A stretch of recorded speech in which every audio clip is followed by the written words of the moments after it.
Boom, boom, boom, boom, boom, boom, boom, boom, boom, boom, boom, Chanka, lads and lasses. How's it going, everybody? It's the Flying Pig here on Flying Pig United with a post-match show.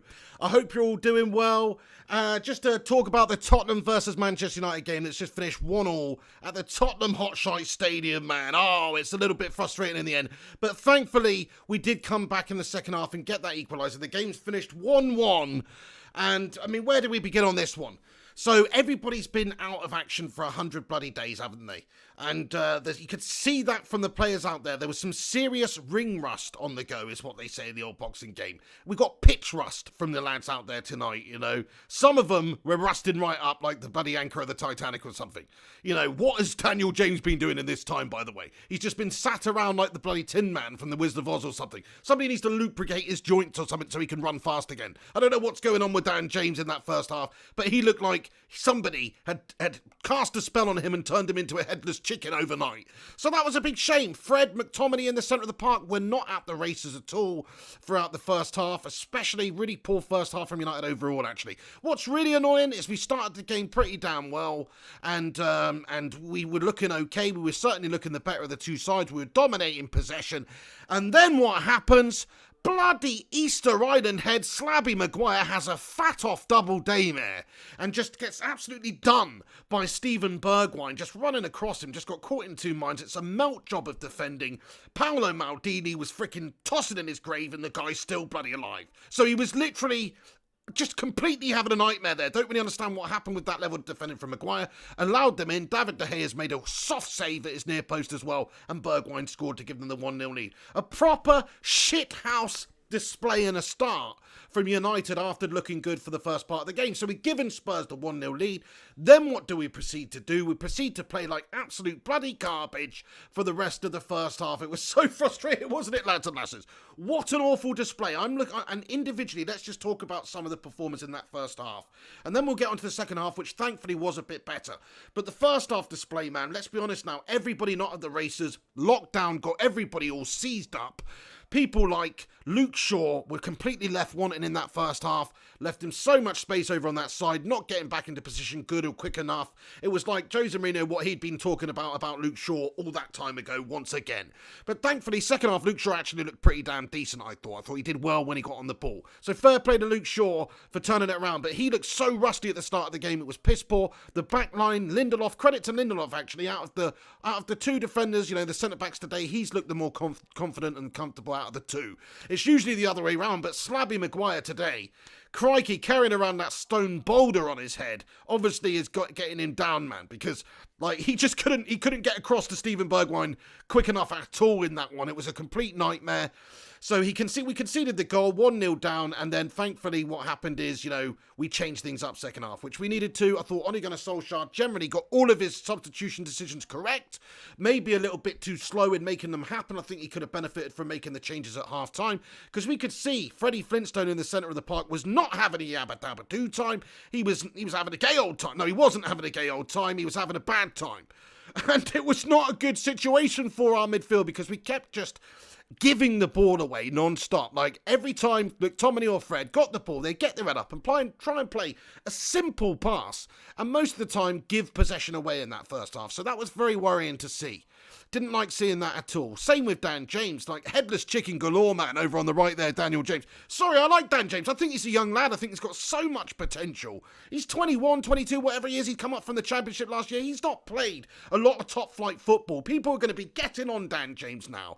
And do you know what? He should change his name to Dan Lames after a performance like that. But I'm not going to get on him just yet, because he's a bloody backup. He should be Man United's backup. He shouldn't be first choice for Man United. That's the position we need to strengthen the most, I think. And I think most people are aware of that, you know, the pursuit of Sancho. One of my own hairs in me mouth, man. The pursuit of Sancho. I don't know if you can see that with the HD camera, but maybe it's rancid. Yeah, Sancho's obviously on the card for maybe signing for United. Somebody in that ilk, David Neres, whoever it may be, a right winger, because Daniel James, although a good young player, is not a first team starter in the big games for Manchester United. That was evident to see out there, and it was kind of evident in the build up to lockdown, but we were all saying, like, you know, he's tired, he's been getting ragged silly out there, we've not had the cover for him, he's been thrust in there playing all these games, which is all true. So we were like saying he's not 100%. But I think the problem with Dan James is it's also maybe an execution of vision thing. Sure, he can run, he can take it on. He actually scored some nice goals for United start of the season. But you can see his technique today very lacking in a lot of ways. Too many times did he try something overly flamboyant and give away the ball when he could have easily done a simple pass to a teammate. That was the most frustrating thing of it all. It's like unforced errors, I should say. There's nothing really happening. It's just like he's just decided to do something stupid, like Toby it to his teammate. We could have just side-footed to him, but instead he Toby's it, and because he's hit the wrong part of his bloody toe, it's gone to their defender. So I was massively frustrated with him. But look, like I was saying, Dan James is a backup option for us. That's all he should be right now. He's not ready to be a starter in United side against Spurs. That's what a big top-name player should be for. And he should be the guy that comes on at the latter parts of the games when the opposition's tired, and then he can really exploit the opposition with his pace. He's a fantastic option to have in a lot of games as well, because he gives you that ability to just take it forward. And he can beat a defender. There was one moment in that first half where he's beaten, I think it was it Aurier, or I think it was Ben Davies, actually, he was on the right, obviously, and he's whipped a ball in, and he's done the defender, he's done the hard part. Rashford is in an acre of space, like literally just wading into an acre of space there, waiting for it. And it's just the final ball from Dan James is 1 or 2 feet over Rashford's head. And that sort of summed up Dan James's performance today, you know. He tried, it's not like he wasn't trying out there, but just every single thing that he touched turned to actual shit. Like he was King Shitus out there. He really was. As I was saying in the live stream, he's King Shitus. Whatever he touched turned to shit out there. So it's a bad day at the office for Daniel James. Chalk that one off to experience, lad. Forget that one, it was gash. Oh my days. And then, you know, some of the other performers in the team, McTominay, man, ropey as you like at the start. Maybe he's been eating a few too many bloody Scotch shortbreads or something over the break, I don't know. But looked a little bit sluggish, and also giving the ball away consistently awfully himself in that first half. Fred as well, you know, I've been singing Fred's praises the couple of months before lockdown, but he was bang bloody average today, couldn't keep hold of the ball at all. It was like he was playing football with a hot potato out there. Just trying to give it away, just trying to rush it. So, very annoying performance from him. There you go, really. I think those are the worst performances. Oh, Tony Martial needs to have a little bit of a word. Somebody needs to have a word with Tony Martial again, a.k.a. La Invisible Melter. Because what would happen with him today? Okay, actually, he had a fantastic shot in the second half where it was a good shot. And maybe we could have scored if it wasn't for Hugo Lloris's really good save. Fact is, though, he didn't score. Fact is, pretty much the only good opportunity he had for the rest of the game. I just think his effort levels were not at 100% once again. Okay, the service to him was quite piss poor in the first half especially, and that didn't really help him shine. But still, he was quite invisible up there. I was quite annoyed with what I saw from him, dilly-dallying on it a little bit, unable to get in really the danger zone, and make those runs to force those passes from his teammates, you know. Sometimes that's it. A player, a midfielder, can only play a pass that's on. And the fact is, unless you give them an option by running into a good bit of space or committing or making that run, it's not going to happen. So I was very frustrated with Anthony Martial, guys. Anyway, we'll get into the rest of the team now, but thank you so much to everybody that's joining me once again tonight. There's a whole bunch of you heroes in here. So thank you very much for finding your way along to the post-match show. Very hot and sweaty in here, but I'll keep going on. Please do us a favour. Smash that thumbs up button, everybody, on this post-match show. Let's see if we can get 100 likes on it by the end of this breakdown. And that's what it is. We're just going to break down United's performance versus Tottenham a little bit. I'll dive into the comment section a whole bunch in a little bit after I've said and spewed out all of my piece.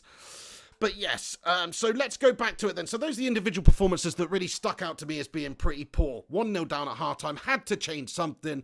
Ole Gunnar Solskjaer did change something. It took him a little bit of time. I think it was at the 60th minute before we made our changes. But boy, was there a difference of night and day when we did make those changes. Paul Pogba came on the pitch, and I have to say this, he was the difference maker today for United. You know, say what you want about Paul Pogba, but he does have all the class and ability in the world, and we've said that all the time. It's just about him using it and showing that out there for United. And in the half an hour he's on the pitch, he absolutely did that. He played some lovely balls. He created a couple of nice moments for United where he started the move where we've had a key chance. And he also had an impact in the game, like directly contributing to Manchester United scoring and equalising that game, because we were 1-0 down and we were looking to maybe lose that game.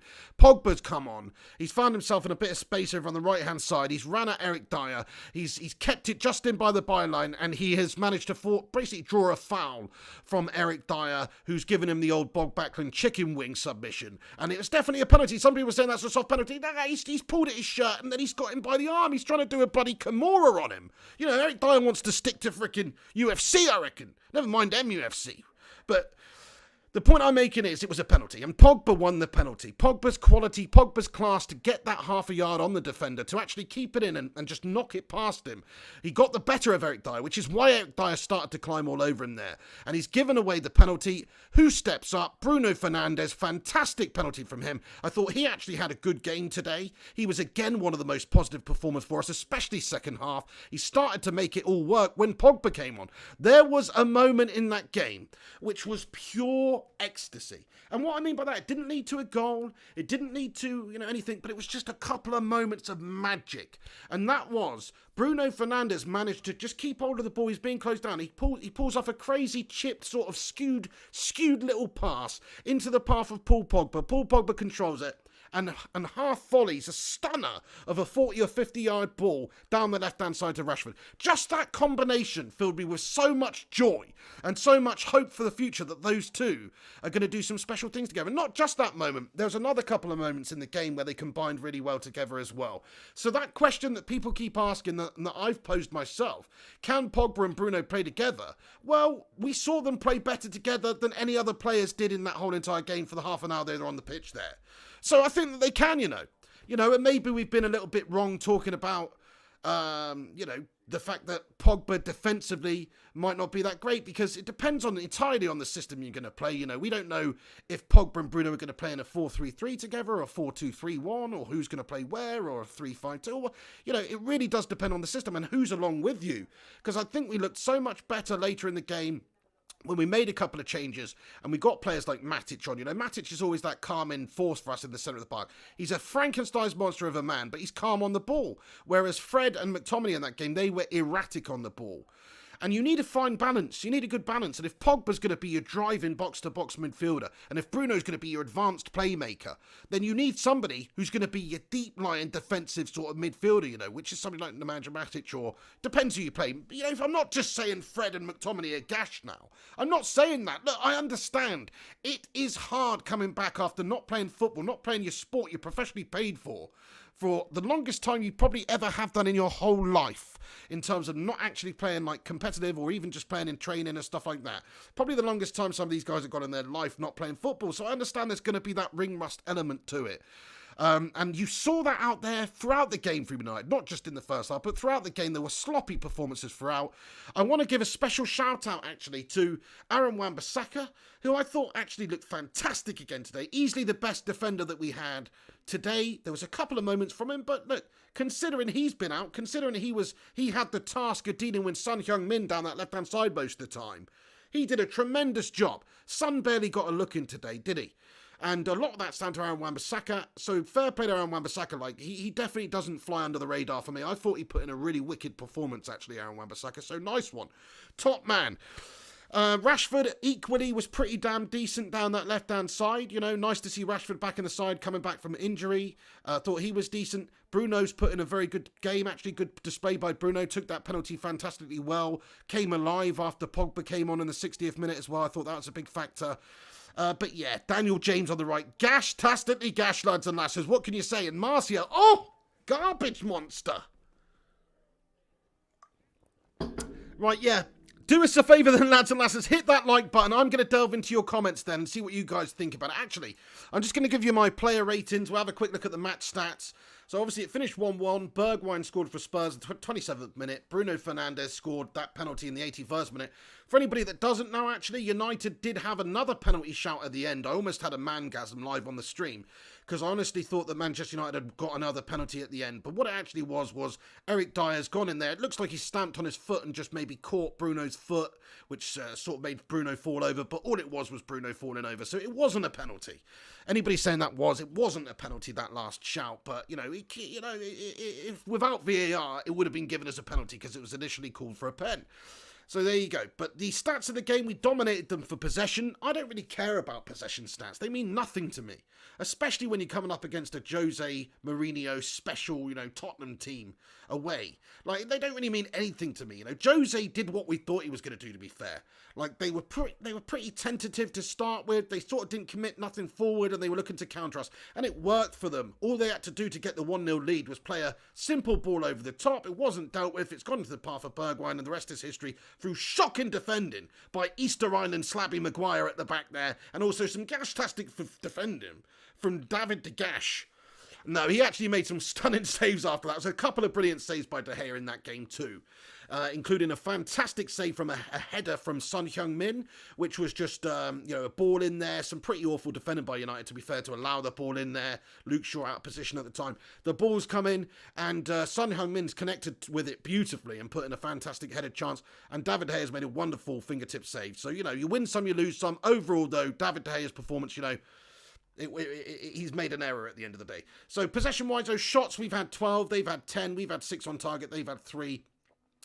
Doesn't really matter about the rest. It was a bit of a fiery game. There was a lot of fouls going in. I want to say the referee, actually, was a complete unbelievable shithouse. Really piss-poor performance from the referee in that game. I just thought, it's not really good enough. Some of the decisions that he was making, he was given certain things against United, and the same challenges made by Spurs he wasn't given. I found it a bit of a disgraceful performance for officiating, but you have seen worse. So I was a bit annoyed about that, but there you go. What can you do? In general, though, look, Solskjaer's United showed a bit of heart. We fought back. The momentum was with us, everybody. That's the main thing. We had the momentum. Like, the longer that game went on, the more likely it was that United would batter them. So that's you got to take something from that, don't you? Like, they were saved by the bell in that game, if you ask me, because we were getting stronger and they were just fizzling out, basically. And in all honesty, they weren't even that great throughout that game, Spurs, especially starting the game very poorly, but they didn't even look that convincing at any other time. Harry Kane, quite isolated a lot of the time, having to come deeper, didn't really have much service. It wasn't a great display by Spurs either. I think in the balance of it, both managers, both sets of fans, both teams will actually be quite happy with this. And I think United fans, I think we should be pretty happy with this. It was a bit of a frustrating performance, but ultimately, we've gone to the place which is our toughest fixture remaining this season. Away at Spurs, it's a tough game. Against Jose, it's a tough game. We've gone to our toughest fixture the remainder of the season, and we've got a point there. I think we're in an okay position, guys. I really, really do. But yes, let's just have a look at the league table, actually, and see where that puts us now. So it doesn't actually change anything. All it does is close the gap.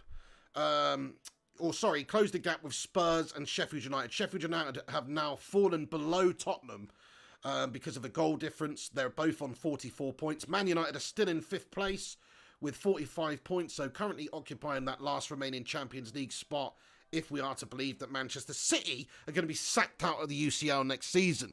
So yes, guys, it's not the end of the world. We're still in 5th. We're still above Spurs. The worst scenario today was we lose that game and Spurs leapfrog us in the league and we go down to 6th place. That would have sucked. That's not happened, so we've avoided that. So get in there. It's a 1-1 draw. Pogba at the end of the day deserves massive credit. So does Bruno. And I thought, generally, Ollie's got his substitutions and stuff right.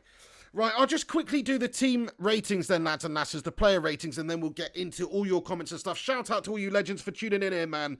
Tonight, Ruthless Sausage, JP, Ryan Berber, Here's Snark, Jonathan Gallagher, Ellie, JP, Pablo Jones, Mikhail Kramer, Matty the Rushmeister, Eddie O2, Illy United, loads of you heroes getting in here. Thank you so much for stopping by. Smash that thumbs up button, everybody. Subscribe if you're new to the channel. Great to be back doing the football, watching United, covering the games, and doing these post-match reactions and stuff like that. So show your support, show some love, smash that thumbs up button, lads and lasses, and let's get into the player ratings then. Okay, so David De Gea, Look, he can't keep making mistakes like that, can he? I mean, I didn't even really see it the first time around, but he cannot keep making mistakes like that. I had to rewatch it. It's a piss poor error. It's too easy for Spurs, generally all round. Maybe he was just absolutely flabbergasted by the truly shocking defending by Slabby Maguire that led up to their goal. Maybe it's got something to do with it. But either way, not a good performance by De Gea, but he kind of redeemed himself with some good save. Going to give him a 5 out of 10 though, everybody. I don't think it was a good day at the office, really, for David De Gea, because he should have saved that one that led to their goal. Next one, let's go Luke Shaw. Luke Shaw, to me, first half performance was a 3 out of 10. I thought it was pretty damn bad. But you know what? His second half performance was an 8 out of 10. It was actually pretty damn good. Like, he looked really good going forward and on the ball, and he kept winning the ball back for us on that left-hand side. So second half, he definitely did better. I'm going to give him a 6 because he came back and he actually looked very good in that second half. So you have to give him some credit for that. Overall, I give him a 6. Centre-back, Harry Maguire. Look, he's done some good stuff throughout the game. He's put in some nice challenge headers. I saw them myself. You know, he cleared a good few balls away. So I'm not going to give him a 2 or anything. But that moment of defending, which led to their goal in the first half, was an absolute freaking toddler-esque display of defending, man. Like, what's happened? Has somebody zapped him with some anti-aging gun during the lockdown? He's turned into a 6-year-old or something. I don't know. It's hard to tell with that slab. But it seemed like it with that level of defending for that bloody goal. I mean, sort your bloody life out, Easter Island, man. Seriously. I don't get that. I just cannot understand how shit that bit of defending was by Maguire, honestly. I'll never understand. For a player who costs 80 million to just show him inside and then go on the outside. It makes no sense. It was a joke. And Lindelof's flapping away, can't get in there, trying to cover up for Maguire's mistake. It was just a terrible piece of defending. So to me, Maguire, you know, I'm going to give him a 4. I'm going to give him a 4. Now, so some parts of the other game he was actually pretty decent in, but that was an awful bit of an error from him. Lindelof today I thought was done okay. I'm going to give him, you know, I'm going to give him a solid 6, actually. I thought he was pretty decent and did a decent job throughout Lindelof. Aaron Wan-Bissaka, to me, gets a good solid 8 out of 10. I thought he was one of the best players, definitely the best player in the back line. And, like I say, had a very tough task of dealing with Son Heung-min, and I thought he'd done a very good job. So I'm going to give him an 8, actually. The 2 holding midfielders that started the game, crikey, you can't look beyond giving them, you know, a 4 out of 10 each. Because every time they got the ball, they gave it away. Maybe you could say McTominay got better as the game went on, maybe give him a 5. But yeah, both low ratings for me. And then Rashford, I thought, you know, he's done okay, but it's not the most inspirational of games. He's coming back from long-term injury out, though. Tough game. He had a good opportunity first half, which Lloris saved. I'll give him a 6. Bruno Fernandes, though, pulled the strings in the second half, did some good stuff, ultimately scored that penalty for us. First half, you know, gave the ball away a few times, wasn't the best performance we've seen from Bruno in a red shirt, but still influential and got the goal where it mattered for us. So I've got to give him a 7 out of 10. Right wing for us, Daniel James. I mean, I almost feel bad. Daniel James, I mean, what are the redeeming qualities in Daniel James's performance today? There's only one that I could think of. The fact that he was substituted off the bloody pitch. That's the only redeeming feature that we got about Danny James's performances today. But look, it happens sometimes. It was his worst display in a United shirt. Fair play to him. Tough game. Bad day at the office. Write it off, lad. But yeah, I've got to give him a 2 out of 10. You know, and maybe that's being generous. But I just feel maybe you have to just reserve the 1 out of 10s for like David Luiz style performances like we saw the other day. But yeah, Daniel James to me gets a 2 out of 10. No redeeming qualities from him at all. His final product was off, and his short passing game was terrible tonight. Anytime he touched it, he gave it away. It was just awful. Not good from Daniel James, so very disappointed with him. And then Tony Martial up top there. Quite invisible. Shoulda, coulda, maybe woulda had a goal if not for Hugo Lloris making a tremendous save. I think it would be harsh to give him anything less than a 5. And the reason I say that is because he did have a good couple of chances. He didn't get the best service, but again, it wasn't an industrious performance by Martial up there. It was another game where he's a bit of a passenger for the majority of the game, but could have come good at the right moments. And sometimes those strikers, like we've been talking about, you can have a quiet game as long as you pop up and you get the goals when they come. That's the job of a striker, and that's ultimately what makes the difference. So he didn't quite do that today, which is why he's not getting a higher rating than a 5. But there you go. That's my player ratings for the team, everyone. What do you think about that? Please do get your thoughts and opinions in. Oh, hang on. We better do the substitutes, actually, because they did have an impact. So Pogba, to me, gets a 7 out of 10 as well. Maybe even a little bit higher, but because he only played for 30 minutes, I'm going to give him a 7 because he didn't really put a foot wrong. Maybe one pass, he played a little bit wayward, a sprayed long one to Wan-Bissaka, but other than that, he's barely put a foot wrong. He's come on, he's shown that intent to penetrate and get into them and create. He's linked up very well with his teammates when he was on. He's won it back a numerous bunch of times. I mean, he made one slide-in challenge in that half as soon as he came on the pitch, where it was an amazing slide-in challenge to win it back in a dangerous area.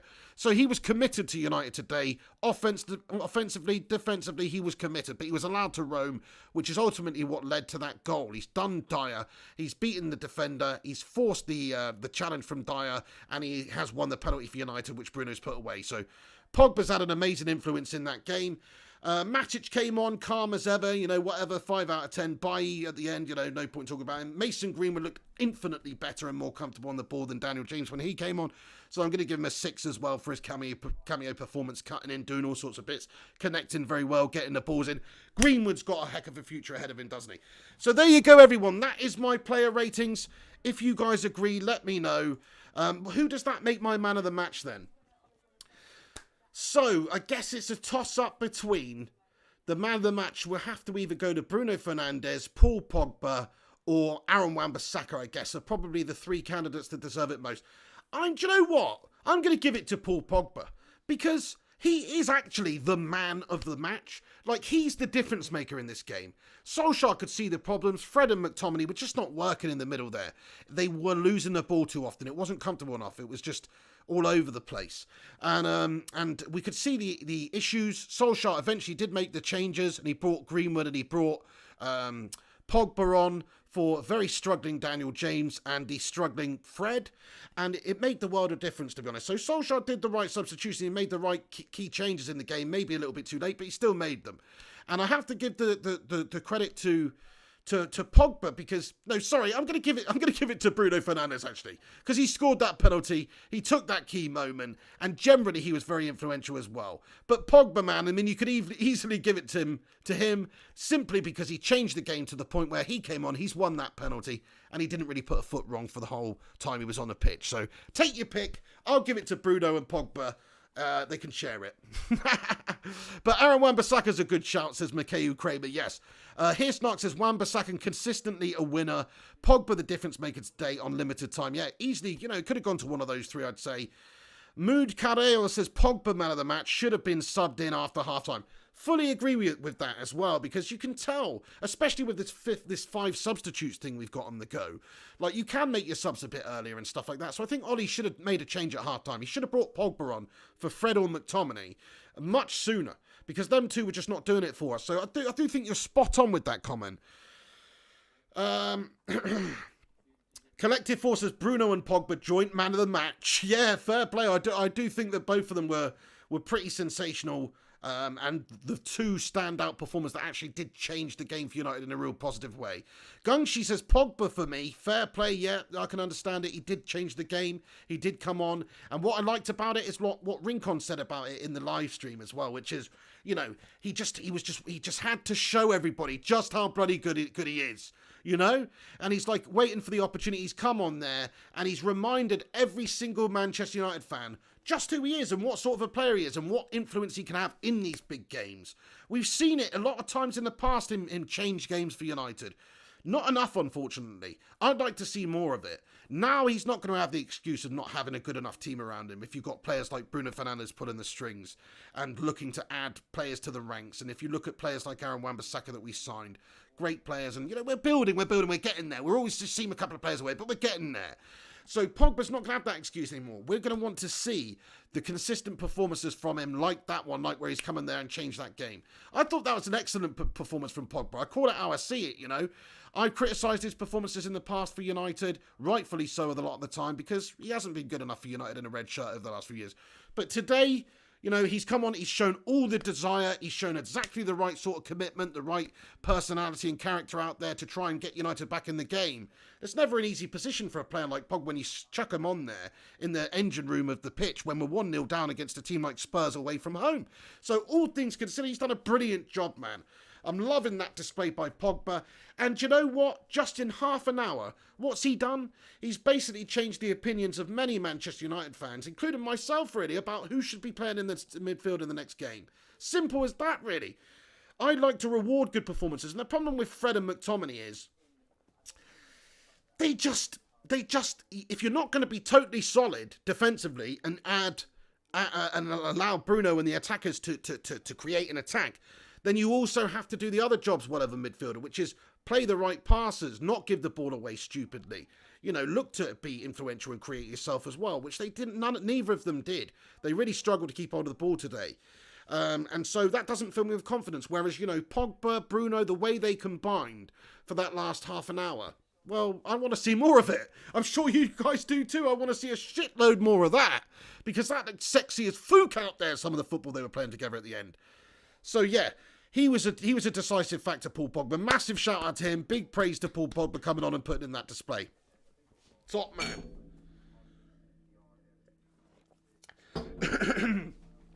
Gung, she says, Pogba for me. Collective Force says, Garlo also, man. He's got to start. He holds the ball so well for us and brings the other players essential for our style. Do you know what? I mean, that's the thing, Collective Force. Like, Martial's just not really doing himself any favours with performances like that. And 11 goals in, I believe, 25 games now in the Premier League for Martial this season. Not terrible, but it's not a good enough strike rate for the number 9 of Manchester United when you're an out-and-out striker. What I mean by that, if it's an Odion Ighalo and he's got 11 goals in 25 games, but he's holding the ball up, bringing others into play, allowing the other players to score some of the goals and stuff like that, then that's a different type of forward. But Martial's not providing that, and he's also not providing the goals, unfortunately. Now, he was denied by a really good performance by Lloris today, a goal, to be fair. But overall, not a good enough display. You have to feel that Odion Ighalo does offer you more up there in terms of bringing others into play and in terms of holding it up, as you say. He's more comfortable at the other things that Martial's weak at, like back to goal, you know, receiving it, finding teammates, muscling people off, winning the ball in the air, things like that. He's more comfortable than that than Martial. And if Martial's going to be that on the last man, getting behind the defender, number 9 striker, which he's trying to be, he has to put in a little bit more effort. He has to make more effective runs. And he has to get better service too. But it was a combination of things today why it didn't work out for Tony Martial. Hey, there's only about 100 of you bloody legends tuning in right now. Thank you so much for watching the live show earlier, and thank you so much for tuning in for the post-match reaction where we're breaking down the game. It's lovely to be doing this again, man. I freaking love Manchester United. I love talking about the football, and I'm just so bloody happy it's back. Come on, my son! Get in there! I don't care if we drew. It feels like a bloody win. But honestly, no, that was nice how we came back at the end there. And like I said, the momentum was with us. We had that penalty shout at the end. Wasn't a penalty, but whatever. Like, it was only going one way the longer that went on. So I think United showed character. That's what you need. You can have a shit half of football. Every team can. You know, look at Liverpool. Just before the lockdown, they lost that game 3-0 to Watford. Well, other than Watford, we are the only team to take even a point off of them, other than Watford in the league. Yet they looked absolutely shithouse at the back, and ropey as you like in that Watford game. It happens, you know. You can have an off day at the office, just like you can have an off half of football. And that first half was definitely an off half. But look, we can definitely improve. We can do things. I'm just looking at some of the highlights of Bruno Fernandes in this game now that they're showing again on Sky Sports. And I tell you what, he's had a good few opportunities. I'm looking at that daisy cutter shot that he had. I'm looking at that moment where he's played the ball perfectly into Martial after Pogba's teed him up. And Martial's not quite got the right touch and finish reaction quick enough to put the ball in the back of the net. I'm looking at all that and I'm thinking, the more I think about it, Bruno Fernandes was clearly the best player out there for United today. Influential. And that's probably how it's going to be for most of the time because he is a special player. You've seen it again now. He's added another goal to his United tally. He's been in here for 7 games now. He's pulling the strings. He's doing the business. He's that driving force for United.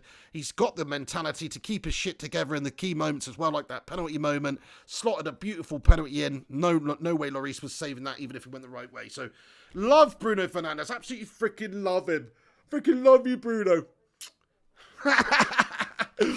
Oh, what a bunch of heroes getting in here for the live stream tonight. Come on, my son, the footy's back. Get your thoughts and opinions in then about Manchester United. Let me know what you thought about the game today. Any talking points you want to discuss.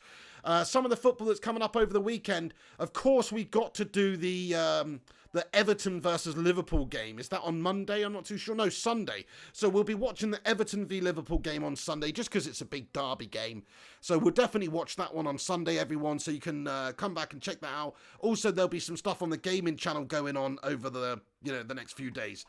Hey, sorry, I think I missed your super chat here. Jarvis Cocker. Great to see you, Jarvis, man. He says, James is the new Fellaini.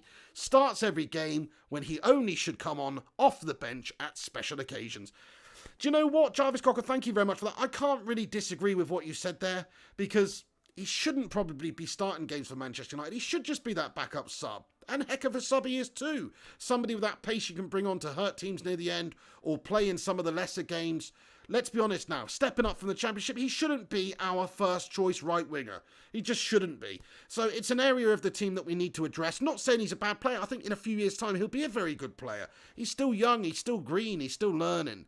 And if you were being honest now, Greenwood, even in that position, is better than Daniel James. He might not be as quick, whatever. He might not be that traditional winger, but he's just better on the board. He's more technical. He's got better vision. He's got better technique. He can find a teammate. He's much more comfortable. You could see that with that performance from today. It was a big difference once Greenwood came on for James. So yes, I do feel you, Jarvis Cocker. I think maybe he should just be playing a backup role for the club, but we need to get somebody in that position who's there, because we're not having that Ponce Alexis Sanchez there, are we? And, we need to have somebody there. We don't have a player there right now, so we need somebody there. We need to get a proper right winger. Jadon Sancho's your man. It just makes me think even more, like, come on, the Glazers. Like, just go and get the lad. Just go and get him. Whatever it bloody costs to get him, just go and get him and pay him the money. He's 19, 20. He's already one of the highest scorers in Europe right now. In all competitions, he's a right winger. Go and get the lad. That's going to be the difference maker for United. You can see the weak areas of the team. We need to improve that area. All the other areas of the team are better than that area, if we're being totally honest now. And it's nothing on Dan James. I think he's good, but he's not ready. He's not the finished article. He's not the experienced, top-rated player that we need there. And it's ironic because Sancho's younger. But what I mean by experience is Sancho's been banging him in at the top level week in, week out for a couple of seasons now. Like, that's what I'm talking about. And he's going to have a massive future going forward. So it's about levels in this game, Dan James is what, like a 3-star player right now. We need a 5-star player there. Of course we do. Ellie says cabbage crust. JP, what's that about? JP's been munching the old cabbage crust. JP says Phil's Lambo interior is made of ivory and pigskin. Oh no, that it's filth. He's got a bacon interior.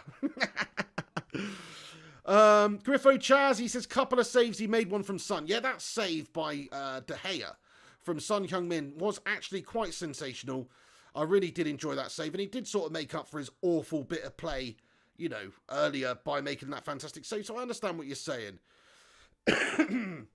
DJ Disco Dave, he says it's only the first game back, lads and lasses. We still played better than we were before Bruno arrived.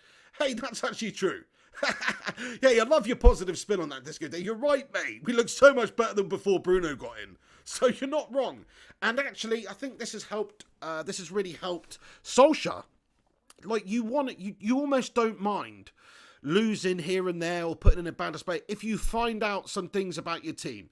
The problem is you have to make the changes after finding those things out about your team. Like, for instance, Jesse Lingard is a shite player. Ole Gunnar Solskjaer found that out many, many times. It took him many, many times, though, to make the necessary change. So it's about how Ole Gunnar Solskjaer reacts to this performance and this result. And if he does maybe drop Daniel James for the next game and try Greenwood there from the start, or try something different, or maybe put Pogba in from the start after that performance. I think that is obvious. I think Solskjaer would be pretty much off his head right now if he didn't put Pogba starting in there in the centre of midfield in the next game. And I'd actually go as far as to say I'd probably try the common influence of Matic alongside the marauding box-to-box energy of Paul Pogba with Bruno in front as that advanced playmaker. And I think that's almost a good combination of players. Like, you've got it's very physical. You've got Pogba and Matic, very physical. Matic's great on the ball, doesn't do stupid things and give the ball away like McTominay and Fred did a lot today. He also doesn't set the world alight. But why do you need somebody there to set the world alight when you have Pogba and Bruno who will set the world alight? So yeah, I think maybe that Solskjaer's learned a lot from this. I think he's maybe learned where Dan James's strengths and weaknesses are, and maybe he should just be used as an impact substitute. And I think he's learned that Paul Pogba's ready to show that he can be that player in the midfield for United. Now, it's easy to say that after 30 minutes of a cameo performance where he's done well. It's all about, performing and doing it consistently. But he's earned the chance now, in my eyes. He's earned the chance. He's played himself into the side. I said Pogba's down the pecking order until he plays himself back into the side.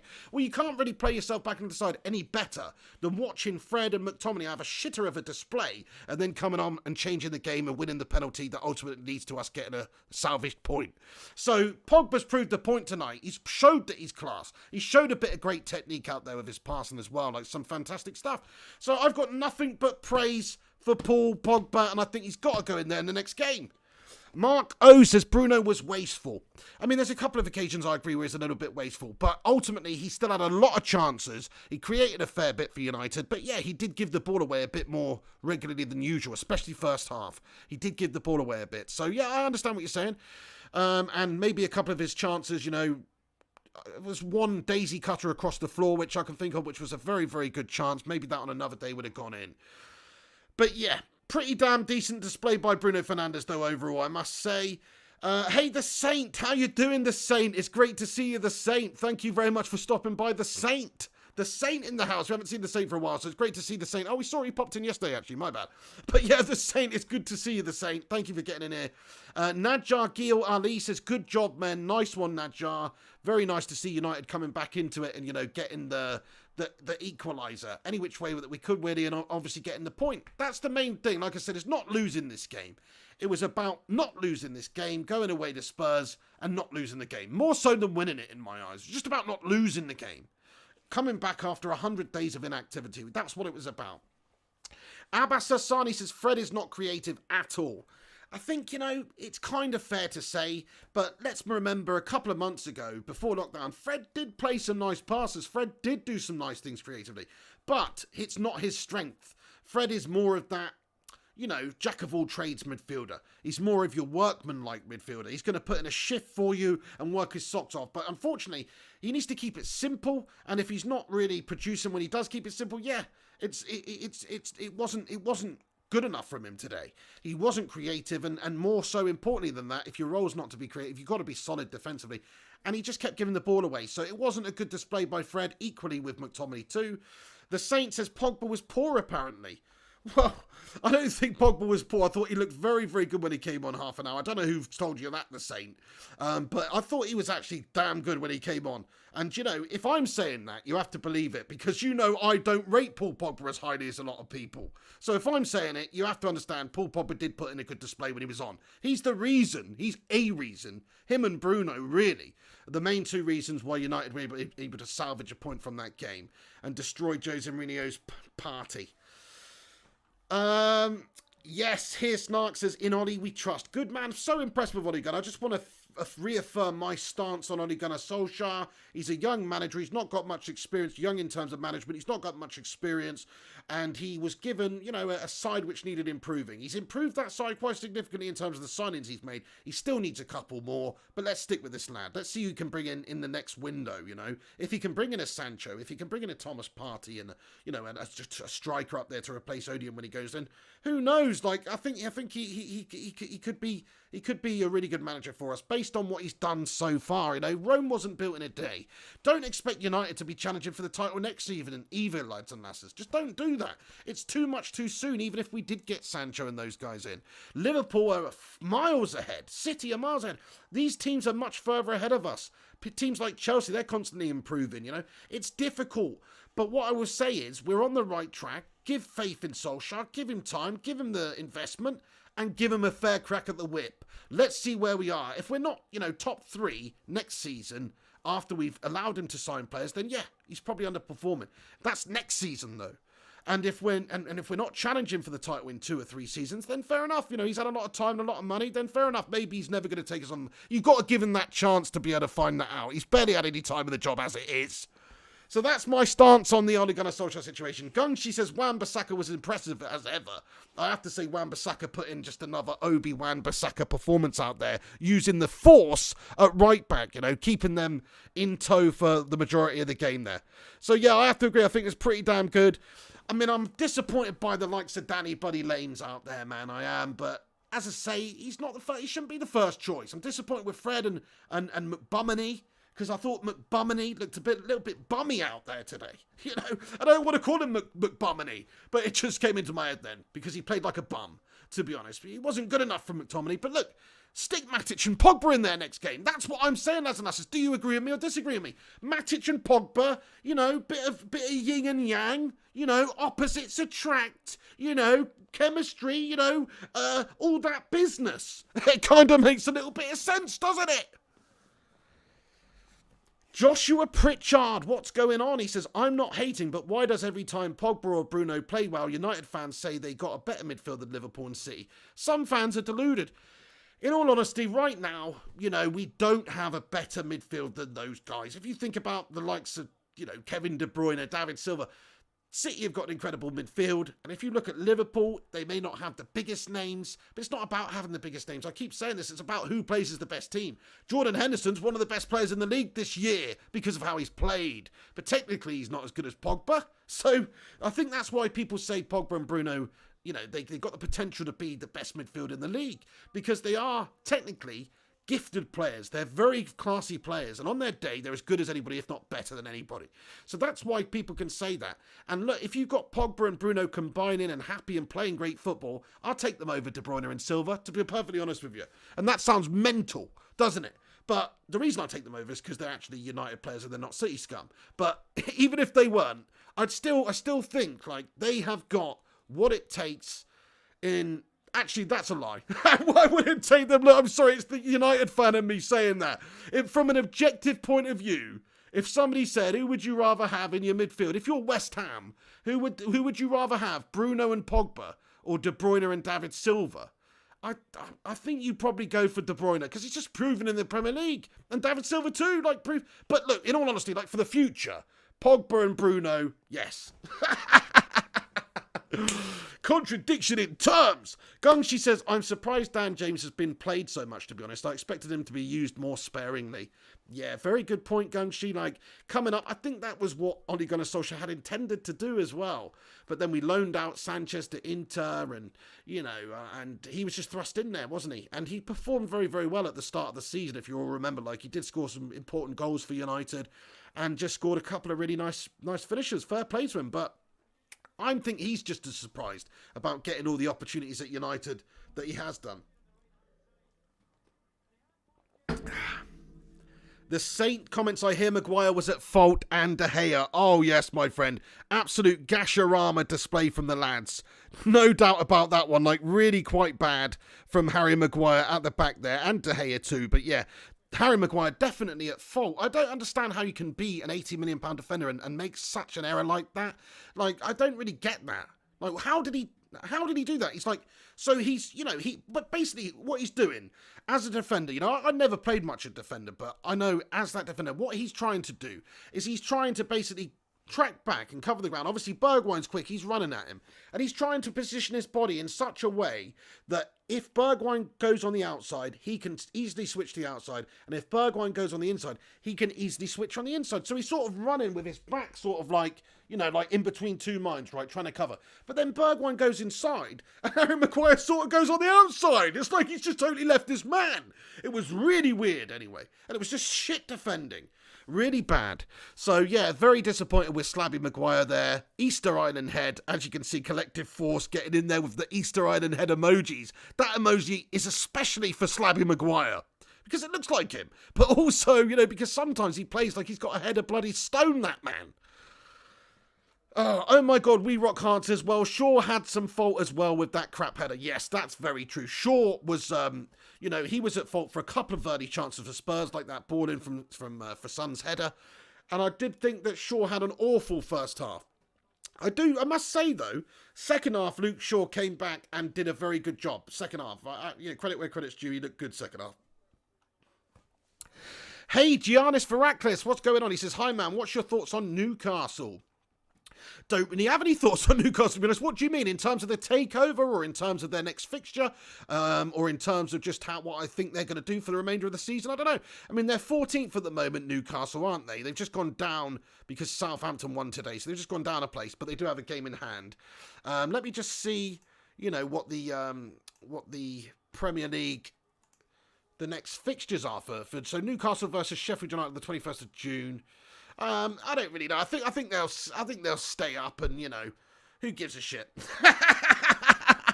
Sorry, my friend, but who really gives a shit about Newcastle United, to be honest? Bunch of melters, aren't they, the Geordies? Sorry. Oh, here Snark says overpaid. Happy to have Bruno after the waste that went to Maguire. Yeah, well, I understand what you're saying. I understand. I mean, it's a bit of a waste man performance from Maguire out there. The Saints says De Gea making goal costing mistakes in lots of games. Yeah, I mean, to be fair, he did make a goal save as well today, obviously. Made a couple of really good saves, especially that one from Son. JP says, Mikhail, he can't tie his bootlaces yet. Mikhail says, Maguire is a defender and should, defend. And obviously JP saying maybe we should put Phil Jones in there instead of Maguire. I wonder if Phil Jones had have played that game tonight, if he'd have made that mistake for that moment, or if he'd have made another mistake. To be fair, he may have not judged that mistake like Maguire did, but he'd have probably made a heck of a lot of other mistakes. It's just how it goes. One thing we can all agree on, though, is that, none of them are as calamitous as David Luiz is right now. Like, surely he can't be played again for Arsenal. Like, that display the other day. Like, how could Mikel Arteta... I know he's got a suspension now because he got sent off, but after that display, how do you put him straight back in there? You can't. It's going to have to be a situation where you've got injury issues at the back before David Luiz goes back in there, I think. Nice one, Abba Sassani. United says, next game, Romero in. Interesting, isn't it? I think stick with David De Gea, to be honest. I think he's done some pretty tremendous things for United over his career. I can't deny the last year or two has probably been his worst year or two at United since when he first came in and he was an 18-year-old. That's as simple, it's a fact, really. Because he has made a lot of high-profile errors in the last 12 months, and it's not good enough, really. But still, he is a classy player. Class like David De Gea doesn't go out the window overnight, I think. I think he's still got it. It's just about, I don't know, I think maybe he's a little bit low on confidence. Look, he's not played for 100 days in terms of concentration and flow and being in the moment and reactions and stuff like that. For a goalkeeper, is it the same as an outfield player being match sharp? Probably not, but there still is an element of rust to it. So we've got to give him the benefit of the doubt here, I think, just for what he's done. Look, if he continues to make these big howlers in big games and cost us points, we're going to have to say, look, maybe it is the time to give the chance to Romero, who, in all honesty, is always usually pretty damn awesome. Hey, by the way, everyone, thanks to everybody that's tuning in. We're almost on 100 likes. So if you have not hit that thumbs up button yet, please do us a massive favour and smash that thumbs up, smash that like button. It helps us out tremendously. And also, if you're new to the channel, smash that subscribe button. We do all sorts of post-match reactions and breakdowns like this, and also watch-alongs. We're definitely going to be doing one for the Liverpool-Everton game on Sunday. So keep a lookout for that coming up on the channel, and there's going to be some gaming stuff going on too. Saturday night, FIFA night. So tomorrow night, we're going to play FIFA on this channel, on the main channel. So that's going to be coming back. We're going to continue the career mode for an episode on Saturday nights. Anyway, and that's usually going to be on Fridays, actually. It's usually going to be Friday FIFA nights on the main channel. But because the game was on tonight, we're moving it to Saturday. So that's what's going to happen.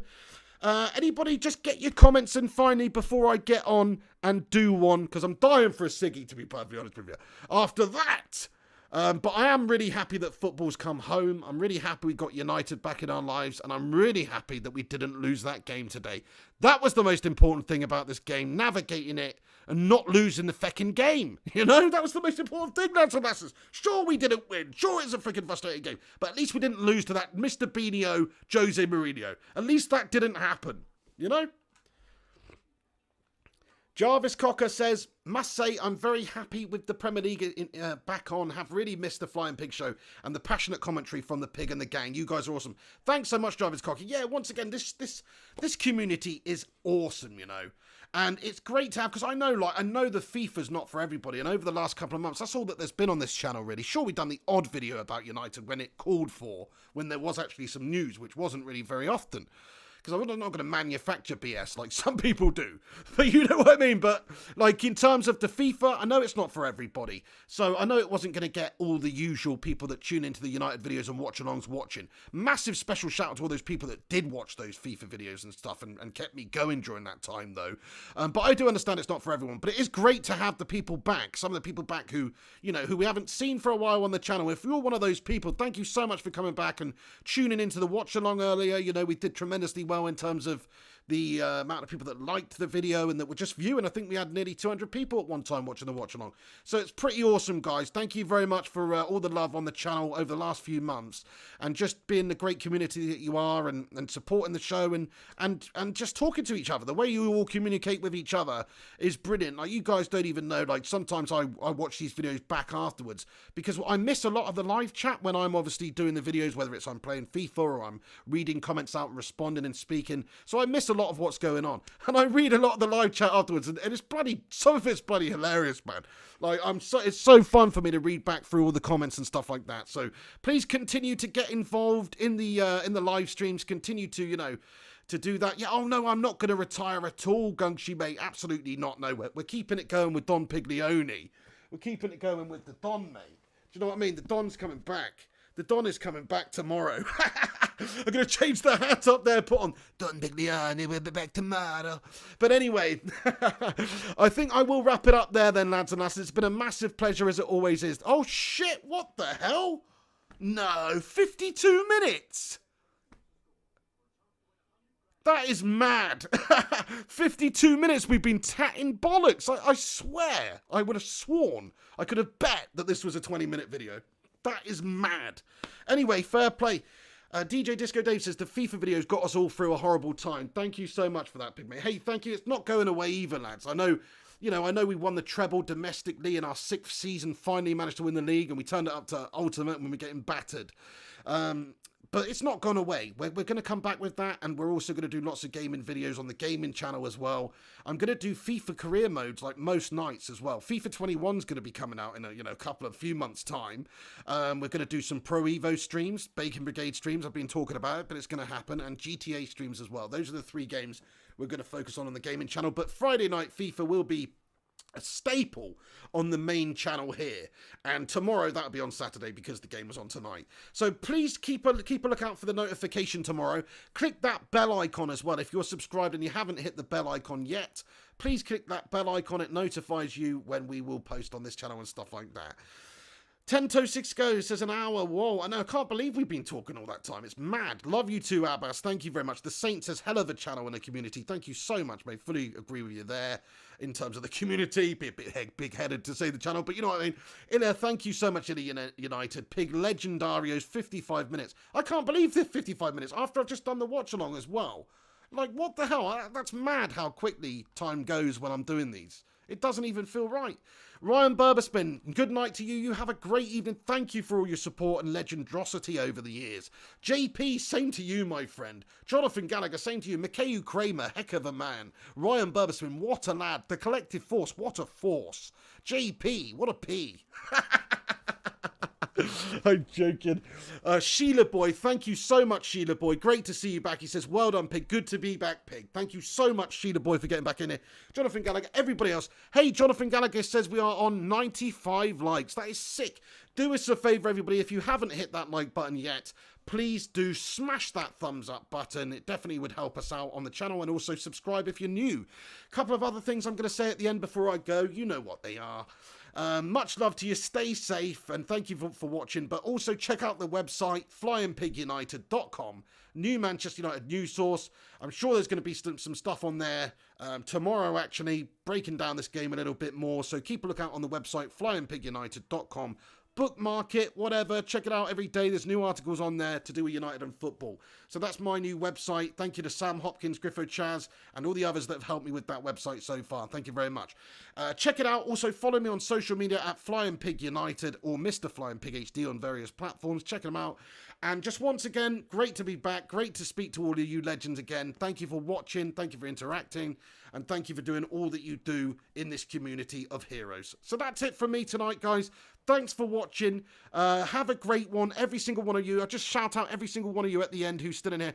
Sheeta Boy, Ryan Berber, Matty the Rushmeister, Jonathan Gallagher, Griffo Chaz, Frogger 2005. Shout out to you. The Cineman, absolute bloody hero. We've got to bring the quiz back now. The season's underway, and also the Wednesday podcast. I've got to do something, you know, for the Wednesdays. JP, Matt Rush. So yeah, I'm going to get some lads on soon. You know, the Cineman, Collective Force, Griffo, Ruddy, Rincon. You know, some of the usual suspects, some new suspects for some video chats and the like. So yeah, keep a lookout for all that stuff. Disco Dave, Kraken Lad, Abbas Hassani, Mikhail Kramer, Collective Force, Jarvis Cocker, Tento Cisco. Massive shout out, massive love to you all. Legends like G-Wolf, like, you know, Matty the Rushmeister, Gungers, Gunganator, Ellie Rouse, Dante, you know, the list goes on. There's too many bloody other legends to name. But thank you very much to you all for watching. I'm going to wrap it up there then before we turn into a pumpkin. Coming up to an hour on the post-match show. Those are my thoughts and opinions on the game. Just to summarise, United, at the end of the day, we've come away from a tough away fixture with a point after 100 days of inactivity, after being 1-0 down, and could have gone on, had the momentum with us. Maybe we would have won the game the longer it goes on. Get in there, my son. The football is back. United is back. And we are going to turn it around now and win the next game and get right back up there. Well, it's not like we need to turn anything around, but we're just going to cement ourselves as UCL. I think we're going to qualify for the Champions League. If you look at the teams we've got left, I'd be very disappointed not to do that come the end of the season. Anyway, guys, I'm parched. I've run out of drink. I'm going to go get one. You have a great evening. Thanks for watching, honestly. Do chuck a like on this video before you go and subscribe and all that good stuff. Follow me on social media. Right then, guys, you stay classy. Come on, United. The football is back. I'll see you over the weekend for a whole bunch of streams. FIFA tomorrow. Liverpool versus Everton Sunday. Merseyside derby. We're going to watch the fucking Merseyside derby, mate. Who's your fucking side going to be on Sunday, mate? I think I'm going to change my name, mate, to like Stevie Bradshaw, mate. Instead of Stevie Carragher, mate, I'm going to be Stevie Bradshaw, mate. Proper fucking toffee, mate. Blue nose through and through me, mate. When I'm not out robbing cars, I'm watching clips of fucking Everton on YouTube, son. Right, anyway, guys, I'll leave it there. Thank you for watching. Stay classy. This is the Pig. See you on the next one. And come on, United. Great to have you back. Oh, yes. Oh, yes. Oh, mangasm. Mangasm. Because the football is back. And Bruno is back. And Pogba's back. And the football's back. And mangasms are back. Oh, it's mangasmic. Anyway, that's it from me tonight. I hope you've enjoyed the content on the channel tonight. You know, the watch along, always a pleasure for me to do those. Thank you to you all for tuning in and doing what you do and helping this channel by liking it and sharing it and all that stuff. Shout out Aaron Homeyard, Ice Queen Gaming, some of the guys, G-Wolf, some of the guys that do it on Twitter and all that as well. But this is the Patreon credits to say thank you to all the people that support the show on Patreon or Tier 2 channel membership on YouTube. Thank you so much to you, all you guys. Got to add Tom Jackson. I'm sorry, Tom Jackson. Who? I will add you soon. And also, Sam Hopkins needs to be added apparently as well. So I've had a murder, but I will add you very, very soon for the next vid. Anyway, guys, have a great evening. Pleasure to be back. Pleasure to have you back. And I'll see you on the next one. This is the Pig. Take it easy. Come on, United.